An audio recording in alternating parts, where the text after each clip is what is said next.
Girls from near and far a request me banana. Me a the gal them banana farmer. The whole of them a request me banana. The biggest single off that record was "It Wasn't Me," Yeah. which is not. You just made that up. That's not a true story, right? it it wasn't me was a song that I wrote because I was watching Eddie Murphy's Raw and he came up with a joke talking about it wasn't me, and I literally just said, wow, that's a great concept, and we just started to write it. And who would have thought that the pop world would have grabbed onto it. And but dancehall is the birth child of reggae. And if you look at the music, there's no such things. I was criticized early on for making what is known as hybrid music, and not pure reggae. And I argue with people and say there's no such thing as pure reggae or pure music.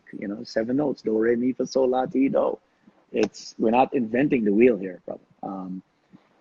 And so I was criticized by a lot of reggae purists for not making pure music. But there was also another brother that was in the same that I was in the same company with that was also criticized for not making pure music, and that person was Bob Marley.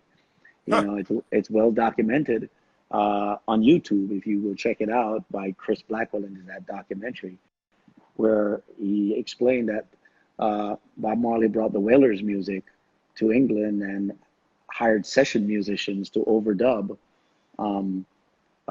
to do pop overdubs and rock overdubs on it so they could get on rock radio with these songs.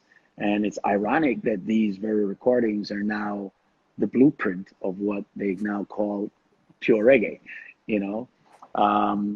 and to me, a genre cannot move unless you have a hybrid, and there's no way that I could do reggae the same way that Dennis Brown, Gregory Isaac, Peter Tosh, Bob Marley do it and be better than them at it.